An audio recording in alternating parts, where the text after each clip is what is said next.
Hello from the Tuck School of Business. I'm delighted to welcome you to our webinar, The Call for Wise Leaders with Dean Matt Slaughter. Hello. So my name is Luke Anthony Pena. I represent the admissions and financial aid team here at the Tuck School. I'm here today for good reason. While this webinar is open to all, and we may have alumni and students and faculty and business school influencers and others watching, our primary audience today is those of you who are prospective Tuck students. So if you are considering applying to the Tuck School, or you've already applied and you're awaiting a decision, or you've already been admitted and you're considering your enrollment options, then this discussion is absolutely for you. Now, I believe in open and transparent admissions in which we do all that we can to inform and encourage and support you in your application journey. And so in this spirit, I'm delighted to be joined by our Dean, Matt Slaughter. So Matt is the Paul Danos Dean of the Tuck School of Business at Dartmouth, as well as the Earl C. Daum 1924 Professor of International Business. Dean Slaughter's area of expertise is the economics and politics of globalization. His research has focused on policy responses to the world financial crisis, on the global operations of multinational firms, and on the labor market impacts of international trade, investment, and immigration. Now, you may have seen or heard Matt's thought leadership in the Financial Times, the New York Times, the Wall Street Journal, the Washington Post, Bloomberg Business Week, The Economist, CNBC's Squawk Box, PBS's NewsHour, NPR's Morning Edition, among many others. Dean Slaughter joined the Dartmouth faculty in 1994. He joined the Tuck faculty in 2002. In 2001, he received Dartmouth's John M. Manley Huntington Teaching Award. And in 2012, he received Tuck's Class of 2011 Teaching Excellence Award. Now, clearly, Matt brings a wealth of experience and expertise to the deanery at Tuck. What I think is equally impressive, if not more so, is Matt's level of engagement with the Tuck community, including our students. All right, so he's a regular contributor to our prospective student tours. He attends student events both big and small and welcomes students to drop by the deanery in his office. Frequently, you'll see him working in common areas at Tuck, like Stell Hall. So he's the most accessible, engaged, and visible dean that I've ever seen. Now, Matt's joined us today specifically to share his insights with those of you considering a Tuck MBA. So I'll spend the next 30 minutes or so talking with Dean Slaughter about why we need wise leaders, why Tuck is the best place for you to develop your wise leadership, and why the time to do so is now. We'll then spend the remainder of our time answering questions from those of you who are watching this discussion live. So, Matt, nearly every MBA program talks about creating leaders and advancing leadership. Yes. What does the Tuck School do that's distinct? Why do we emphasize the concept of wisdom and leadership? And what is fundamentally important and distinct about this concept? Yeah, thanks, Luke, and thank you for those kind words. And I just want to welcome all the prospective students and any other members of the Tuck community in the world that are out there and joining us for this conversation. Excellent question. I'll answer broadly, especially for the prospective students, to get them to think about what's distinct and valued about how we do education at Tuck. Everything we do is oriented around our 10-word mission statement, which is Tuck educates wise leaders to better the world of business. And we do that by creating an MBA experience that aspires to be personal and connected and transformative. So these three core strategic values really orient everything that we do in the classroom, all the co-curricular learning, all the career journey activities that we have for students. So let me say a little bit about how those words hang together, because it's really important for you to understand how we approach education here at Tuck. Better the world of business. Better is a really important verb. Business over generations has been a force for human development. It's been a force for creating jobs, incomes, shareholder returns, opportunity, economic growth. Those things are amazing for bettering the human condition. And yet, in this first part of the 21st century, business is not always seen, sometimes not unfairly, as a force for good. And so it's very important throughout Tuck's history. We've created leaders that, through the power of markets and business, are bettering the world. So that word is really important. And wisdom encapsulates a set of aptitudes of leadership that Tuck, I think, has distinct history and capabilities at, and that really matter for leaders today to be able to go out and understand the fusion of the forces of digital, global, social change, and be someone who can better the world through those things. So let me say a little bit about each of those words. When we say to you prospective students, you get a personal experience at Tuck, what that really means to us is you can bring your whole self to the school. Yes, you have many strengths and accomplishments. You're smart and accomplished in many ways, but you're aware of where you need to grow. You're aware that you need to become a lifetime learner. For almost all Tuck students, this is the last formal education they will have. We aspire to educate you not just for that next step back into the labor market, which is really important, but literally for the next 30, 40, 50, 60 years of your professional life. And so personal means bring your whole self, be aware that you're aspiring to be a lifetime learner. When you have that personal orientation to your education at Tuck, that allows you to develop the aptitude of wisdom we focus on of confident humility about what you know and what you don't know and how to become an active lifetime learner. And this is why we're so proud of our core curriculum, which is most of the first year during your time at Tuck. That establishes a rigorous, relevant foundation on some of the most timely business issues to allow you to develop those capabilities of confident humility. When you talk about connected, that second core strategic value, your MBA education from our base camp here in Hanover, we will connect you to the world's most vibrant companies, business leaders, social forces, both by bringing great speakers and companies here to campus, but also by venturing out from our base camp around the world. So with innovative programs like Tuck Go, which is a hallmark feature of our first year curriculum, Tuck Global Opportunities, you will have the chance to be connected to some of the world's most amazing thought leaders in terms of the faculty, alumni and business leaders, and importantly, your classmates. You'll learn at least as much from your classmates as you will the great faculty at the Tuck School. And those connections are really important because that allows you, when you're connected to all these different ideas and experiences and emotions, that allows you to develop another capacity of wisdom of which we speak a lot at Tuck, which is empathy. Empathy towards the diverse experiences and aspirations and dreams of other people. Empathy is not an intellectual exercise, it's very much a lived exercise, so we have to build those connections. And the third core strategic value I mentioned for your education of transformative, we aspire to have students join us here at the Tuck School that they aspire both personally in their communities and the organizations they're going to be part of to transform themselves, their neighbors, and the associates in the businesses and organizations they're going to be part of.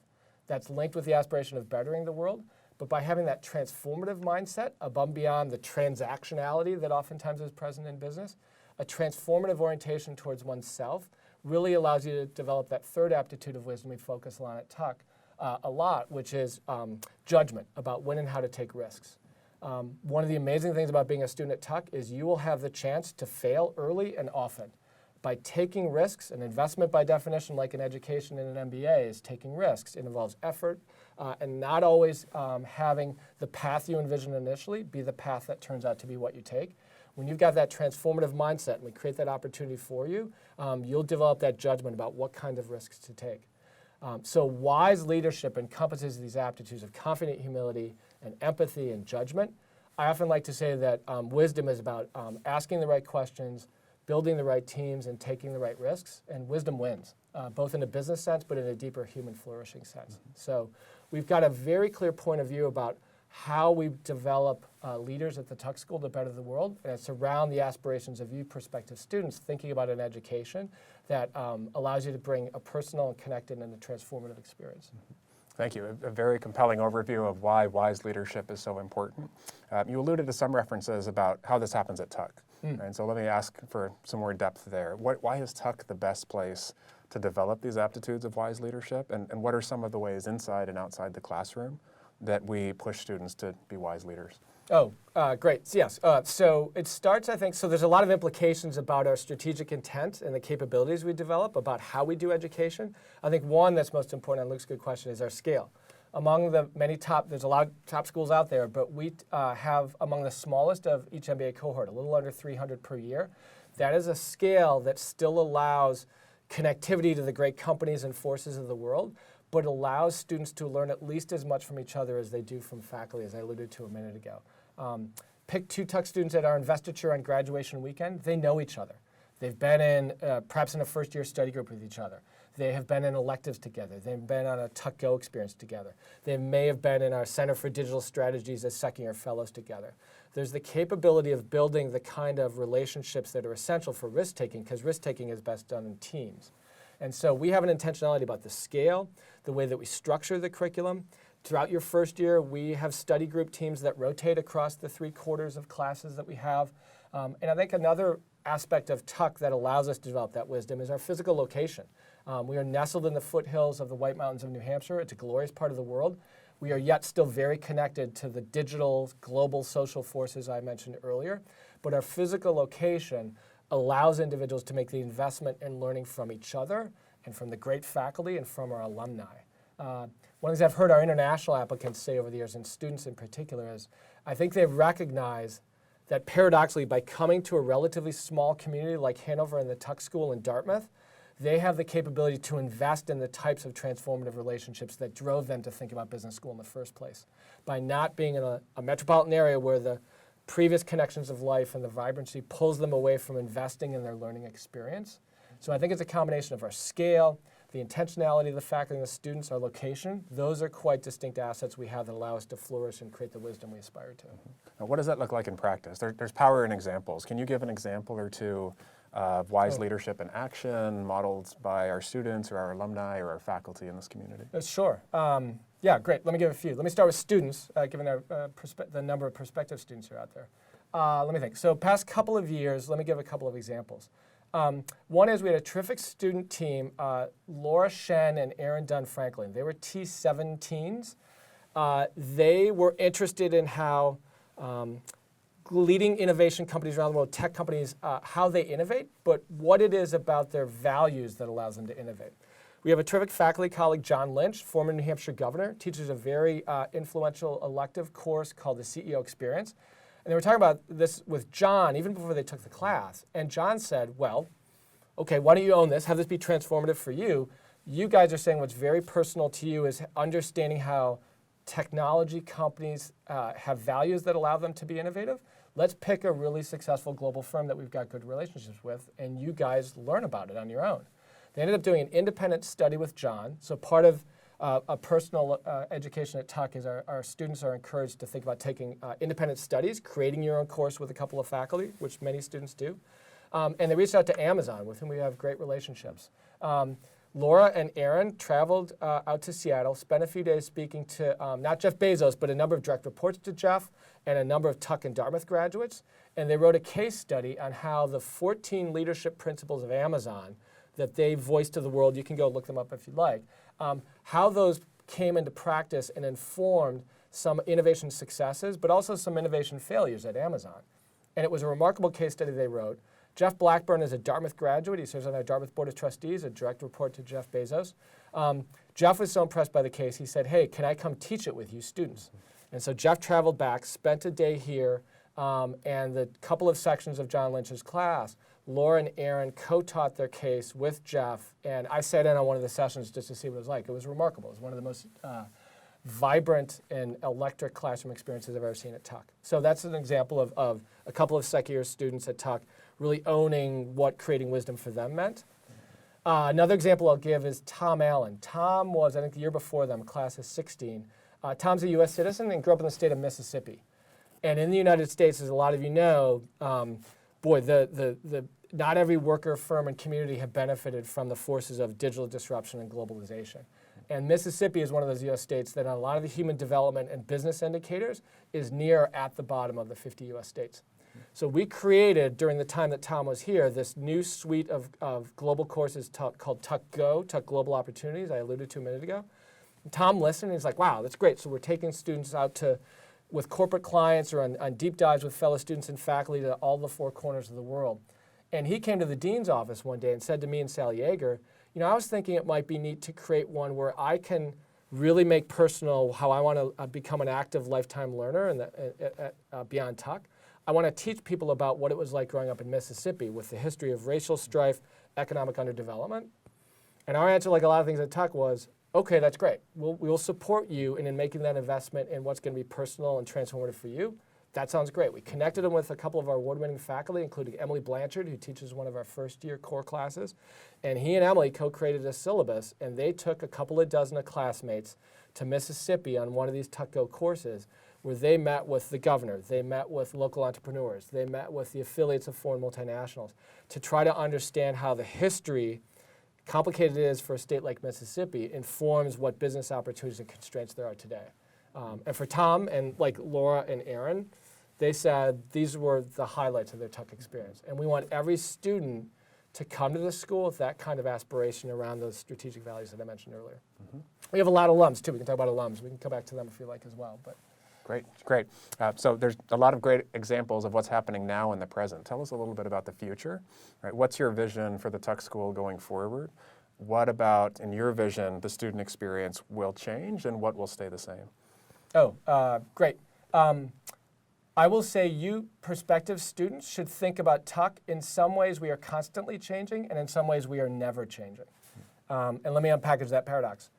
By the latter of never changing, I mean these core strategic values of creating a personal and a connected and a transformative education have guided the type of education we create at Tuck literally for its 118 years. If you go and read the letters that Edward Tuck wrote to Dartmouth President William Tucker in creating the Tuck School in the late 1800s, those values, one of the touchstone phrases that he wrote that we say at every investiture is that altruism is among the highest forms of egoism. So that's very consistent with our aspiration of bettering the world that we speak in our mission today. So the values I've spoken of here and the types of experiences you prospective students might hear about from our alumni, that resonates with the kind of experience you will have. And yet, we're constantly changing things at Tuck. Within each class, we've got amazing faculty that constantly want to have more timely, more relevant topics. They want to innovate. What are the cases they use? They want to innovate on how they bring their research into the classroom. And across classes in the first year core curriculum and in our suite of electives, we're constantly innovating as well. And we're similarly doing that with all the co-curricular opportunities you have to learn through our centers, for example, which provide these pathways of learning and application. I do know that this is very much a live issue at Tuck. We've had an invigorating review of our core curriculum that's gone on through most of 2018, informed mainly by a number of students, also our faculty and key companies and alumni that we have recruiting relationships with. Just last week, we actually had a vibrant faculty meeting where unanimously the faculty voted to make some substantial changes to our first year calendar and curriculum starting next academic year. That's an example of the constant innovation that we have at Tuck. So what we speak about to you in the admissions process with Luke and his great team now, do know you'll get here and you will find new faculty coming and creating new classes, existing colleagues creating new classes, refinements to what we do in our first year in our elective curricula. That's long been the hallmark for how we educate at Tuck. We think we do things very well. We invest our time most days in looking how Tuck can be even stronger tomorrow. Mm-hmm. Right, a compelling picture of what Tuck looks like going forward. I think the other question about the future that many of our applicants have on their mind is about the U.S. MBA at large. And I know this comes internationally a lot. I see some questions already coming in about that. Sure. So, there's a lot being said in the media and elsewhere, including in recent months, about what is the uncertain future of the U.S. MBA. What are your thoughts on the U.S. MBA market in the coming years, and how is Tuck uniquely positioned to succeed in this dynamic market? Great question. I'll say a couple things. One is, at a high level, one of the most invigorating messages of this curriculum review that I mentioned, and now we're focusing on innovating and implementing a lot of the good ideas that surfaced, it was orienting and invigorating to hear how across all the industry sectors and the leading companies we have relationships with, how remarkably consistent and resonant their key message was for what they value most about business education, which is graduates who can articulate and defend points of view in environments of disruptive ambiguity. That was true of our leading alums and recruiters and companies in healthcare, in energy, in technology itself, hardware and software, firms in the cloud, our alums that are leading unicorns that are doing amazing things in technology and other spaces, in consulting, in finance. So I think it's accurate to say, though we are never complacent here at Tuck, there was a remarkable consistency in saying students with an MBA degree that have a set of skills around teamwork, question asking, risk taking, team building, and who are connected to the contemporary timely issues with technology innovation and what globalization means, our firms and organizations value those individuals immensely. We want to hire them, we want to promote them, we want to compensate them well, all the things that matter. So that's one broad answer. I think especially for our international applicants and people joining us from outside the United States, I acknowledge we're in an unprecedented time regarding the future of U.S. immigration policy. And I know some of you live this in real time. I'm a U.S. citizen. I have a very strong perspective, which is the United States should do everything we can to welcome high talent individuals from the rest of the world. Some of my academic research and policy work that you kindly alluded to earlier, Luke, has done a lot on documenting the many benefits that high talent individuals bring to recipient countries like the United States. I do what I can with things I used to work in the U.S. government in Washington, in the White House and things. So I personally am involved in the policy conversations on these things because it's part of how I try to advocate for Tuck and for American higher education more generally. Last week, Dartmouth President Phil Hanlon and I had an op-ed column that the Wall Street Journal kindly published, talking about how international students in general, and students from China in particular, benefit the innovativeness and dynamism of the U.S. economy. So our admissions team works very closely with you on the good questions you have about that. Once you hear our colleagues in career development, Tuck alum Stephen Pidgeon, our financial aid colleagues, we will work closely with every student, especially the international ones, acknowledging we're in a bit of uncertainty. And yet I'm convinced, don't lose sight, you who are prospective students and applicants, you're making an investment in a lifetime education. And you definitely need to think about what that's going to mean for your time beyond your MBA at the Tuck School. And yet we're making investments in building your capabilities that, again, will be with you for all of your professional and to some extent your personal life. So I respect the uncertainties we face. We do everything we can at Tuck to still have you see the value not just of education in general, but the Tuck MBA in particular. Mm-hmm. Some fascinating thoughts on this moment in time and the uncertainty we face now. Many of our applicants are wrestling with the decision about, do I apply now? Do I apply later?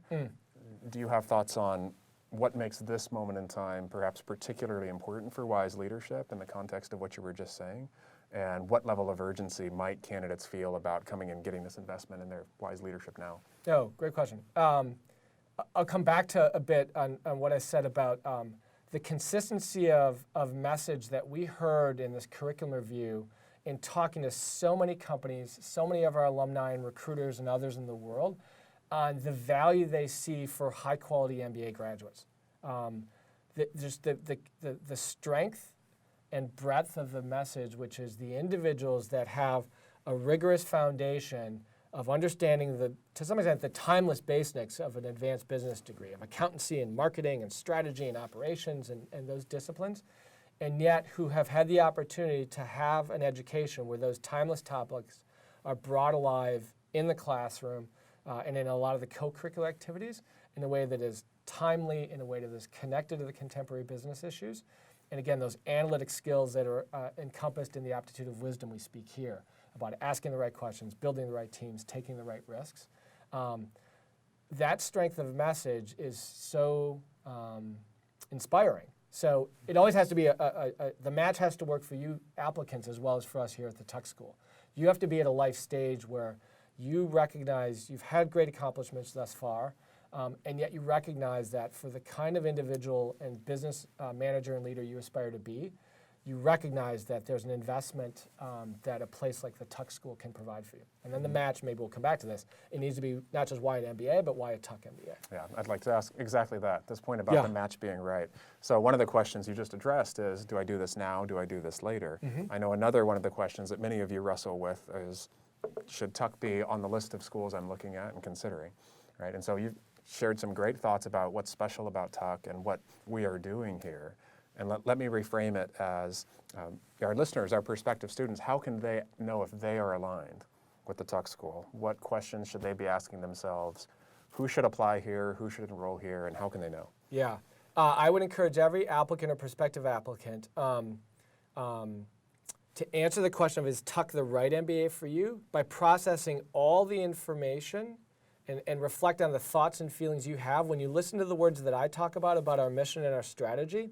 When I speak about a personal, connected, and transformative experience, when you work with our great colleague here, Luke, and all the great admissions team, when you look at those 4 words that orient the type of applicants we're looking for, who are smart, accomplished, and yet also nice and aware, as we encourage every applicant to do, if you can make your way to Hanover and you can spend a day with us and sit in a class and walk the halls, when you can speak to our amazingly loyal and informed alums, there's a way of doing MBA education that we do at Tuck which is quite different. I come back to, we have among the smallest of top MBA programs. There is an expectation that each person invests in and contributes to this learning community, and it is through those investments and contributions that they realize all these unbelievable and to some extent unexpected opportunities to create a personal, connected, and transformative experience. So by that I mean, when I talk this way, if you are animated, in some sense you're jazzed, and you say, that is exactly the kind of learner that I am, those aptitudes and wisdom are exactly the kind of individual I want to be in the business world in 5 years and in 50 years, then to some extent, awesome, and there's arguably no better business school for you to apply to than the Tuck School. And it's okay. This type of immersive, collaborative, risk-encouraging community is not for everyone. And that's okay. That's not a judgment. But it's the integrity of the match that we are keenly focused on in the admissions process and throughout kind of a person's time at Tuck. If investing in and contributing to and therefore realizing unbelievable human and business returns from that type of learning community resonates with you, that's terrific. So that's the key thing I'd encourage each person in this webinar and more generally to be contemplating when they're thinking about this important investment. It is a big investment. We honor that it's a financial outlay, it's investment in time. We partner with you in the effort and the risk that you take on. Ultimately, you're the one who has the opportunity to craft that kind of transformative experience in the classroom and in your career journey. So we need people who our way of doing MBA education really resonates with. That's what we're seeking. Thank you. And I'd love to underscore the point about how we'd love to engage with you as an admissions team. So if you can come see us at Hanover, we're excited to see you. We love to have you here. You can initiate your own interviews during interview season, and that's distinct in the MBA landscape.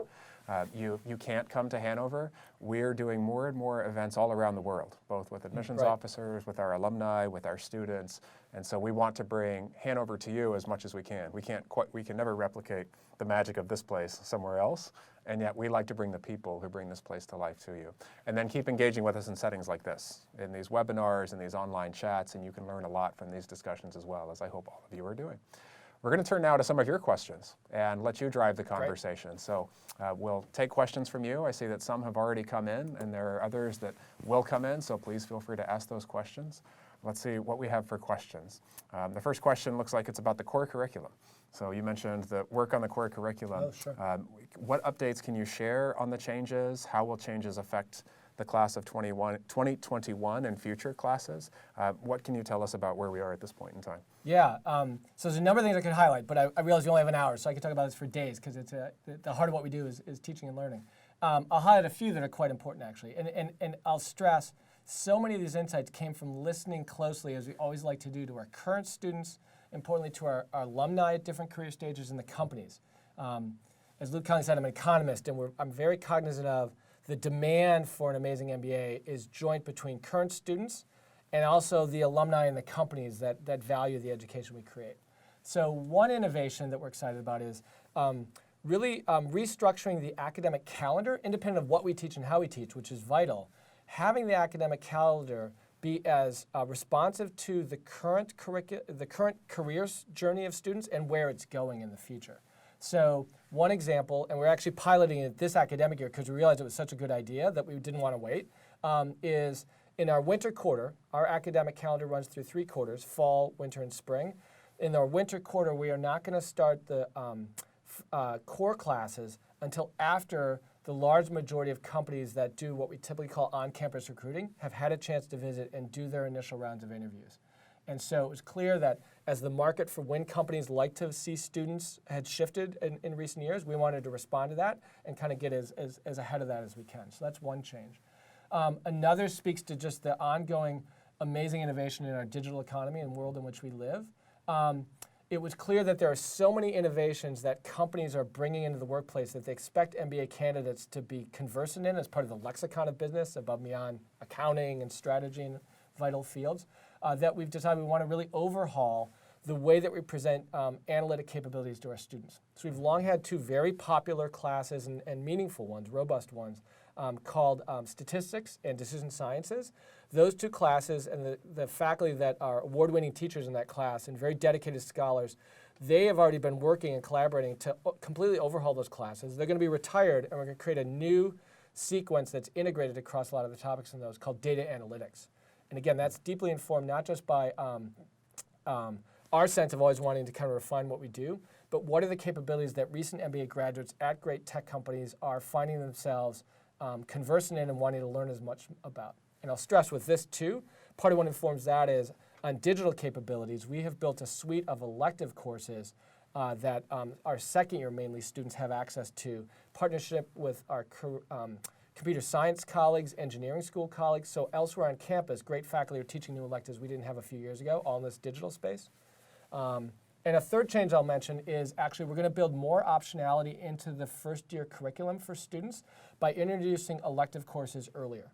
So in the winter quarter, rather than waiting until the spring, we're going to introduce the possibility for each first year student to take one, or if they would like, even 2 elective courses in the winter quarter, which we don't have the capability to do right now. And we're very excited about that because we've recognized as the kind of range of types of companies and skills that they're seeking from students continues to grow as the global economy and innovation grows, bringing that earlier into the student's curriculum. And we want to have every student have a rigorous foundation of that core curriculum, but to bring earlier into the academic year of their first year the optionality for what kind of electives they want to take. We're really excited to be doing that. So that'll be something that starts next academic year for the students that are at the rising first years in the applicant pool now. But with all these things, I'll stress, a lot of these innovations came essentially from current students and our alums and companies informed by us faculty here, and there's just a lot of enthusiasm around the process. And I've heard you use the phrase that the curriculum needs to be timeless and timely. Right. Right. And can you say a little bit more about what that means? Yeah, I think it means, I'll come back to something I said a moment ago. We're educating you not just for that next step back into your labor market, but for the next 50 years of your professional and personal life. So in that sense, there's a deep sense of ownership of the curriculum of the faculty informed by literally decades of alumni that have gone before the prospective students for what we think everyone to earn an MBA should be capable of delivering on in their minds and integrating in their business and professional lives. So that's the timeless piece. But what's timely is constantly changing. And do know we have great colleagues who in the classes they teach are constantly bringing in more relevant and current material. So our 2 colleagues right now that teach our core accounting course in the fall, Richard Sansing and Phil Stockin. I was traveling this weekend for Tuck and I shot him an email about this amazing litigation case that arose between the US and the UK over a company and the allegations of fraud. And there's these amazing applications of some of the foundational elements that are timeless that they teach in accounting. I shot them the email. Of course, they'd already seen the story and they were planning to bring it into the class this week. So that's a testament to the caliber of faculty we have like Richard and Phil. But we want to make sure that we are both within and across classes creating new and creative ways for our students to understand the timeliness of the material they're getting in classes. That's true of our core curriculum. It's true of all the electives as well. You've mentioned faculty a couple times, and I know many of our prospective students and applicants think a lot about the quality of the faculty with which they learn from. Yeah. And there's just great interest in the caliber of the faculty. So can you say more about what we're doing to both put great faculty in front of our students and building the faculty of the future, how these things play into Tuck? Yeah, great question. So one of the things I'm most inspired by, in addition to what the magic of the learning in the classroom, is amazing students like you all and amazing faculty. We have a faculty at the Tuck School, those who have academic scholarly experience to be doing peer-reviewed research that literally is at the frontier of asking questions about how businesses in the broader world operate that we don't know the answers to. And so understanding what caused the world financial crisis, understanding as globalization is not directly benefiting every single firm and worker in communities, how does some firms thrive more than others and generate more of a sense of shared culture and productivity growth? Those are questions that the best research active faculty, not only do they have the methods to answer those questions, but they bring that sense of curiosity and question asking, and I'll come back to the aptitude, wisdom, confidence, and humility, into the classes. And then in addition, we have amazing faculty like John Lynch, whom I mentioned, who their professional background has been in success in the private sector, success in the public sector. John was a successful CEO in a number of companies and was a 4-time governor of the state of New Hampshire, our home state here. So we have amazingly high caliber individuals whose professional and personal success is a terrific complement to the scholarly peer-reviewed research that infuses a lot of what our faculty do. For all of them, we aspire to have them feel empowered to, on these timeless and timely topics, bring into their classes in terms of what classes they create and how they teach their best selves so students can gain access to a wide range of teaching styles, wide range of asking those types of questions that are the foundation of wisdom, all the while delivering the high quality content and educational experience that students rightly deserve. So it's amazing. One of the things I selfishly, it's not about me, but being at the Tuck School has been so invigorating about is having amazing faculty colleagues. And as Luke mentioned, we're always looking to build a faculty of the future. This past academic year, we had, I think, 7 new full-time faculty join us here at the Tuck School. 2 examples I'll give.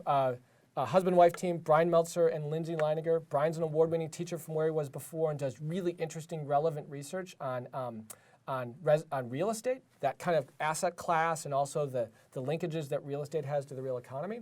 And Lindsay is a world-renowned expert at big data analytics in healthcare. And so Brian's going to pick up and totally overhaul an elective course we've long had on real estate. And Lindsay's going to create a whole new course on big data analytics in healthcare. So. Fantastic. Yeah. Great. Lots of questions coming in from the audience, sure, so let's turn to a few of these. Here's a question that builds upon what you were talking about in terms of vision for the future. This question is, how do you ensure that Tuck's purpose and vision and mission remain relevant with today's rapidly changing global business climate? Ooh, good question.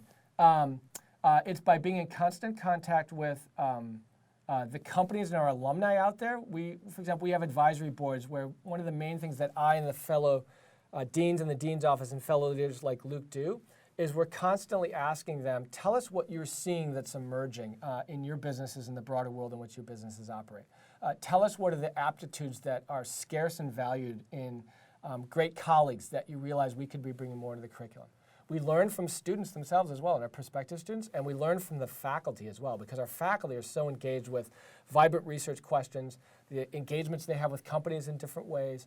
I think, remember, we're in higher education, and we take very intentionally the vibrancy of education here at the Tuck School. And so through all the key stakeholders of Tuck, of our students, our faculty that are here, our great professional staff, and importantly, the companies and our alumni in them, we have formal and informal ways that we're constantly learning about what's around the corners that people are realizing this is important. I don't even fully know what this is or how to frame it, and how we bring that into our classroom and our co-curricular learnings. I think we're very intentional about innovating at Tuck and being attuned to being relevant to the world, because I will just say the word wisdom has been relevant in terms of winning and building the right teams and asking the right questions and taking the right risks for centuries. In business endeavors and more generally in human endeavors. So continuing to look outward and look forward allows us to maintain that vibrancy of our mission. Right. Speaking of relevance to the world, we've got a question from the audience about Tuck Go. Right, so yes. Can you say more about Tuck Go and whether there are future plans for additional international learning opportunities either in the classroom or outside the classroom? What's the future of Tuck Go? Oh yeah, the future of Tuck Go, it's in the spirit actually of the previous question, which is we like the concept, which is to earn an MBA. As amazing as a lot of our foundational courses are in our core here at Tuck, we expect you to go out into the world to a different country from one in which you've worked or lived, if you've had such international experience in the past, and have a deep, rigorous 4-credit engagement, either with classmates through the main flavor of our Global Insight expeditions, or matched with some international firm or organization on a consultancy, Tuck Global Onsite expeditions. To demonstrate that you've earned an MBA at Tuck, we expect you to be an active learner around those aptitudes of wisdom we've talked about through Tuck Go. I will say I think a lot of schools out there talk about being global, and yet when you really dig into what that means, it means a lot of things. At Tuck, it means having our first-year class that Luke and colleagues generated this year. I think we have individuals from 42 distinct countries in our first-year class this year. About a third of our faculty carry international passports. We have 3 global advisory councils that Luke and I and other leaders interact with at least once a year in person, one in Asia, one in Latin America, one in Europe. But Tuck Go was a hallmark way of stressing rigorous learning in teams and out in the world. And the thing I love about Tuck Go, I'm biased because I do a lot of global stuff, is that's what you will be doing for the rest of your professional life. The individuals who thrive in global organizations are the ones that when the firm's leadership recognizes we need to grow here, we need to refine here, we need to explore in that part of the world, often across geographies, and that's interacted with other forces like digital innovation so often, they need active learners. When you get those postings, it's not as if you show up and you've got counselors and PowerPoint presentations and things ready to go for you. Building your own learning style in a way that is personal allows you to transform by being connected to the world. Tuck Go really hits along our strategic values. So we like what we have. And again, the question is, what's new in the future? A lot of it is refining how we do those courses and going to new places. We're inviting new faculty, colleagues, and students jointly to think about where to go per the Tom Allen example that I gave you a few minutes ago. So here's a question that's simple in nature and yet I think very rich in quality. How would you describe the culture of Tuck? Curious, collaborative, challenging. I didn't think I'd come up with 3 C's, but I think that's, I'll stick with those for a minute. We are an educational institution. You should come here with an orientation of learning. And yes, learning is about establishing a foundation of knowledge that you are comfortable with, but I come back to these aptitudes of wisdom. You should come with an orientation of curiosity about, well, how does that work? And let me ask one more question, or tell me why again. It's those aptitudes of asking the right questions that often catalyzes so much else. And so challenging, the third of those 3 I'll mention, challenging, I come back to, this is an environment that is safe for taking risks. It is an environment where you can develop your capabilities and understanding for where you feel comfortable, where you recognize as a lifetime learner and manager and leader, you need to develop those capabilities and to try those things out in the classroom, supported by great faculty and great classmates, in co-curricular activities. I'm going to join this club. I'm going to take a leadership position in that organization, and in your career journey. I'm going to stretch and really try for this, this career change. I know it might not work out relative to this first plan, but I've got an amazing set of advisors in our career development office I'm going to partner with to figure out if I try and stretch and don't quite get what I want initially, how might I get it my second year and so forth. I'll stress that aspect of the paradox of the safety of taking risks is something that I think when it's done well is amazingly inspiring here at Tuck. Mm-hmm. Mm-hmm. So there's a follow-up actually on collaboration in our culture, and it has to do with Tuck vis-a-vis other programs. The question is, many MBA programs talk about how uniquely collaborative their culture is, and how they have a better team environment with stronger peer support. So this is a common refrain in the MBA landscape. Do we have concrete examples? What are the ways that you as dean see this happening in unique ways at Tuck vis-a-vis other communities that are just special to this place? Yeah, great question. I'll take it all the way back out to alumni at 50-year reunion and up, and I'll bring it back to what I see when I visit. I travel a fair bit for Tuck, and I know friends and professional colleagues at other schools, what I see at other schools. So the thing I would encourage you to see, for many years running, about 2/3 of all living alumni for Tuck, it's about 10,500 people on the planet right now, give at least $1 to the school every year in unrestricted giving. When we reach out to them and say, TAG, Tuck Annual Giving, is the fuel for innovation like what we've been talking about here, and we're looking to create an even more invigorating school for tomorrow as the world evolves and becomes more invigorating. We want to match and anticipate that. It's remarkable. So that giving rate is off the chart compared to any other business school out there. And I will say, I'm always inspired and humbled by when our alums come back for reunion every October. We've broken records in recent years as the school's thriving in a lot of ways. So when I travel and visit alums around the world in small or large settings, the number of alums who will say, I am still best friends or business associate or both with my fall study group or winter study group classmate from year 1. Or we still have a gathering of our section from first year, 30 years later, 50 years later. And I don't have the full data but I tell you, those anecdotes become data, and I'm convinced that at peer schools, you simply don't have the persistence of the collaboration and the challenging and the support that happens here. So it's remarkable how the persistence and loyalty of our alumni to each other and to the school, I think, speaks to what's distinct here. And the other thing I will say, and it comes back to Luke's invitation, if you come and spend time at Tuck, I will encourage you to think about what you see at other schools. And this is not a judgment, it is an observation. There is a substantial greater element from a design thinking perspective, and think about how humans move through space, of more of a transactionality to the educational environment of a lot of the schools. They're much larger in terms of the class size. Some of them are approaching 1,000 per MBA class. And their physical location in large metropolitan areas means our physical spaces here bring people throughout the day and hold them here. And it's that our places have an amazing ability here for people to be together that sparks the possibility for the collaboration and the challenging and the serendipity of learning. There's less of that at other places. People come rushing in for classes, and they tend to rush out afterwards in a way that simply doesn't happen here. So it's something about the subtle interaction of our people and our programs and our lovely sense of place that ends up being quite distinct.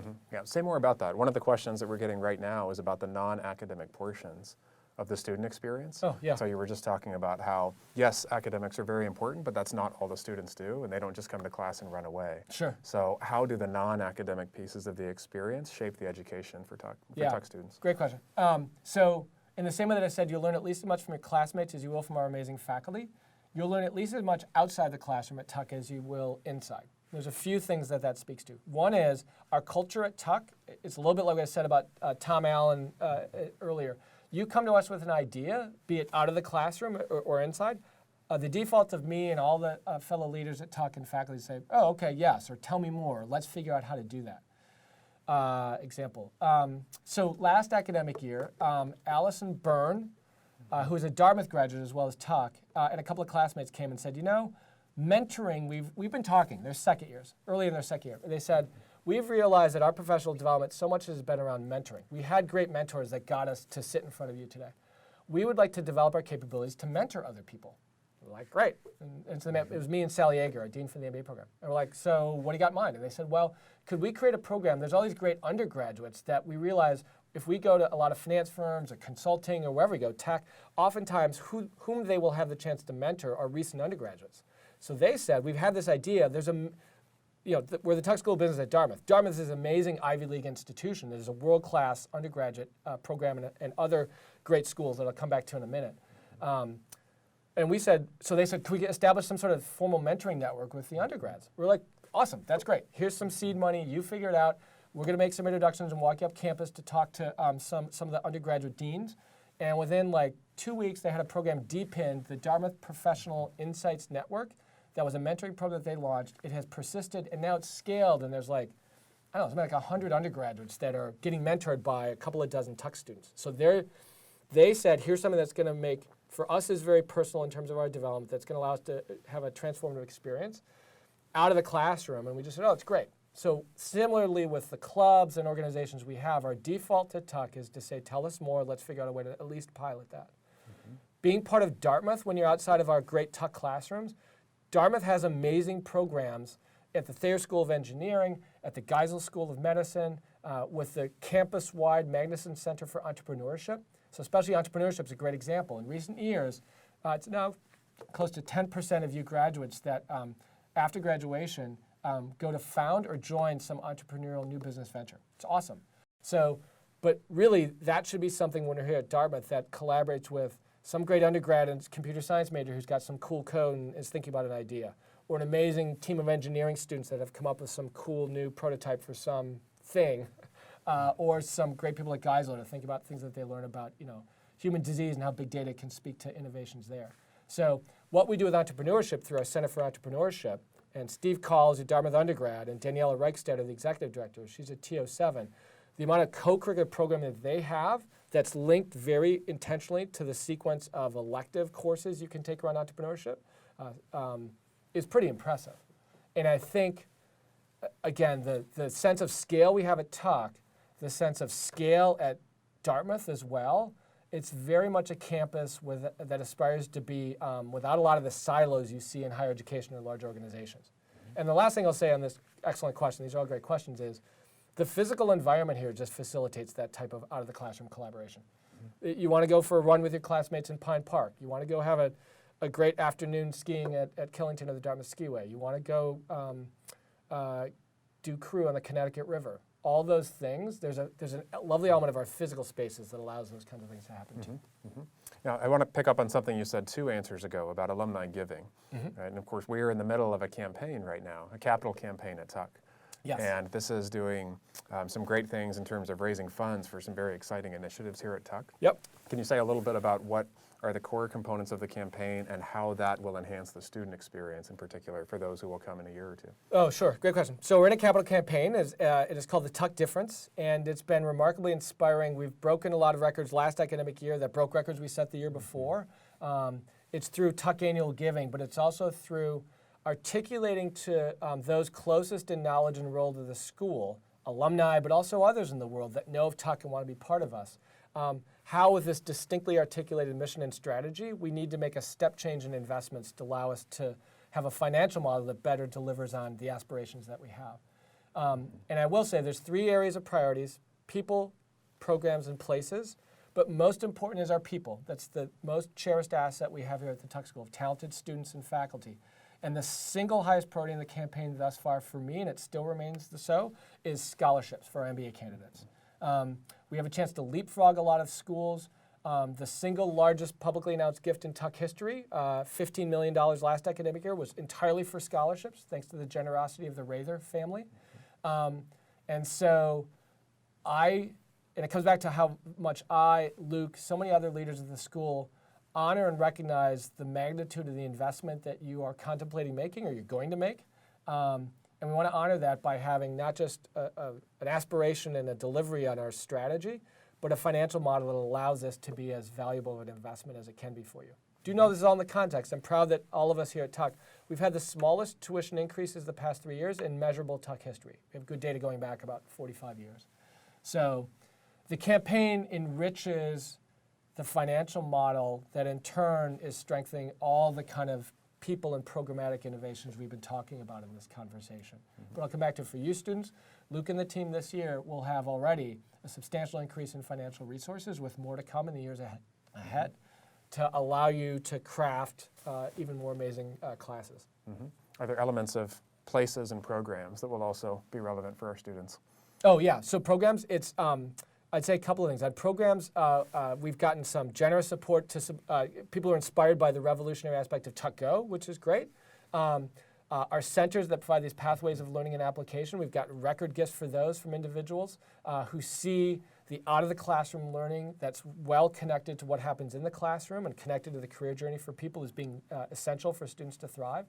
And on place, it's around how do we have the technological capabilities and the living spaces and other abilities for students and faculty and alums to have spaces. I said this a few minutes ago, that when people come together here on our campus, we've got the right technological and other capabilities to allow them to be connected to the world and to each other in the way that maximizes that curiosity and discovery. So anybody wants to talk about the campaign, we can talk much more about that. But see that as it's been really invigorating to have clarity around why we exist through our mission and our strategy, and to have the campaign set so many records because how it resonates with our alumni and other people.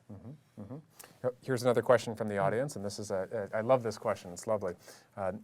Dean Slaughter, I'd like to understand what excites and surprises you the most about each class of Tuck School of Business MBA candidates. What do you see that's exciting and surprising and that you enjoy? Oh, great question. This is a statement I'm sure is true for every faculty colleague and every professional staff colleague. The richness and experiences that every class, bring to our campus that allows us to be our better selves. And by that I mean, we can't achieve our mission of educating wise leaders to better the world of business and do it in this personal, connected, and transformative way if we don't have a cohort of 288, give or take, students who come to us with that same aspiration.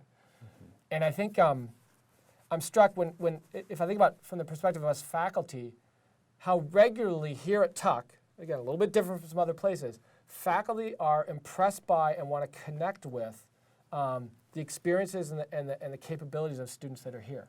Hiring them to help them write cases or work as research assistants, per the John Lynch example, the partnership that he had with Laura and Aaron.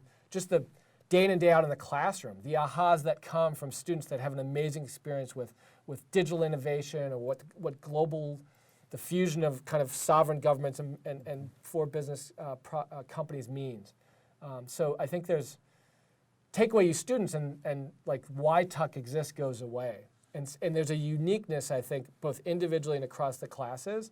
If nothing else, I'm 49, I'm getting older every day. So the invigoration that every new class brings it fuels the innovation and it fuels clarity around why we exist. And I'll come back to another earlier question.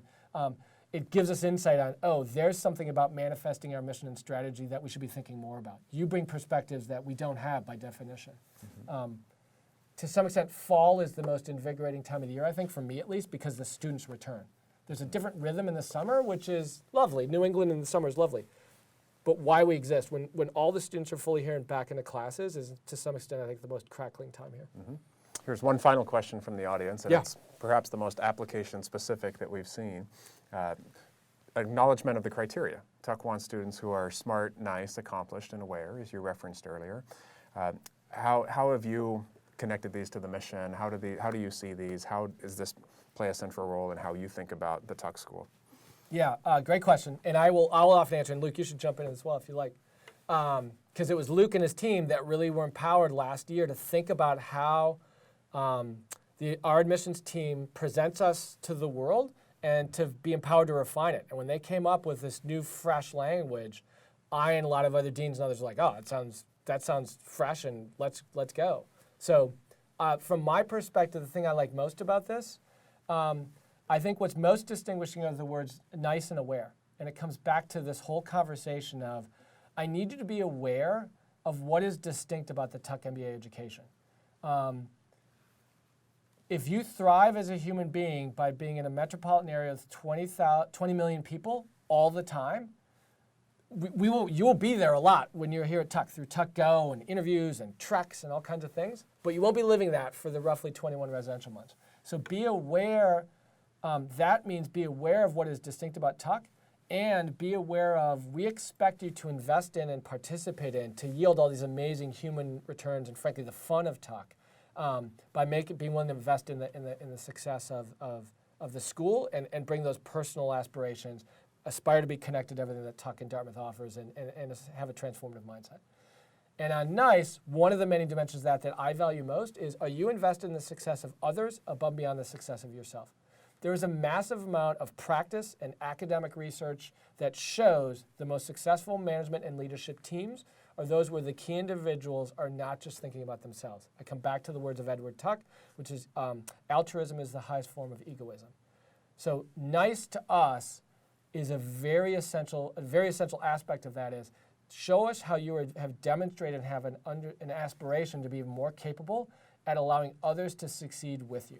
Because the experience of the world, of our alums, of great companies, of all the academic research that supports that, it's very clear that aspect of investing in others is what allows individual success and organizational success at the highest levels. So that's what I love about those two words. I don't know if there's anything you would add, Luke. I will just add that the challenge to all of you, if you haven't gone and read the way that we articulate each of those 4 criteria, take a look at them on the website, and you will actually find connections in smart, nice, and accomplished to confident, humility, empathy, and judgment. And there's a direct connection there. And so we have articulated these in a way that acknowledge the realities of the application process and admissions, and yet you see a direct connection to the mission of the school in those 3. You'll also see connections in those 3 to personal, connected, and transformative. Right? And so the values that guide this place are also embedded within those criteria. And so I'm very careful to note that these criteria, even as they're updated language for these the admissions process, they are directly connected to the mission of the school, to the values of the school, and they are an articulation in the admissions process of how we would like you to demonstrate these things. And yet these are not a set of words that lives outside of the mission and the values of the school. They are directly connected in that way. And then the 4th, aware, I think Matt articulated nicely that there is a piece of applying to Tuck that means that you know yourself and you know how that individuality aligns with Tuck and adds to the fabric of this place. And so that's an important 4th criteria that lives in addition to the mission and values to make sure that you understand the mission and values and that you are aligned with them and that you will contribute and thrive here. So I'll ask you the last question for our discussion today. I'm absolutely certain that this hour together has inspired many of our listeners to either start a new application or continue working diligently on an existing one. Any last advice or guidance for our prospective students and for our applicants who are working hard to prepare their candidacies? Be on time, but more fundamentally, take this whole conversation and listen to your mind and your heart about, is Tuck the place for you to earn an MBA? And is Tuck the school that's going to allow you to thrive best as a human being? I can't stress enough about the integrity of the match. David Kelly co-founded IDEO, one of the world's most innovative and successful design thinking companies. And one of our alums, Carlos Rodriguez-Pastor, whom I was with in New York yesterday, he's another one. We talk about leaders of wisdom. I will just, as a footnote, he is someone who, when you ask him, Carlos, what is it you are aspiring to do in your life? It's to build a middle class and a sense of opportunity in his home country of Peru and throughout Latin America and the world. That's what animates him and all of his teams. He happens to be a billionaire and many times over in the measures of the world, but that's not what animates him, how we aspire to have leaders that are wise who better the world of business. But Carlos knows David. He's worked with him. David came and spent a little time with me with Poonam Keller, Sal Yeager, Gina DeConier, fellow deans. And he knew a bit about Tuck and Dartmouth. We spent some time with him, and he said, wow, you guys have real clarity about why you exist. He said, I'd describe it this way. You have a very distinct flower, if you use this metaphor of a flower, and you need to just make sure that you're attracting the right kinds of bees. And I think most organizations, they thrive when they're clear about what kind of flower they are and get the right kinds of bees, great students, great faculty, great professional staff to recognize that's the kind of flower that I want to be at.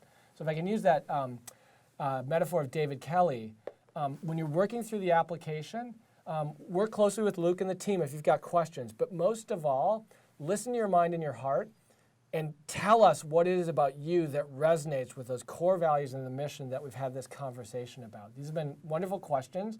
That's what's most important, because then you're going to be able to bring the strongest application, and then fingers crossed, when you get that decision you're looking for, you'll have so much clarity about this being the place that will allow you to thrive unlike any other, because that's what we're looking for in the admissions process every year. Fantastic.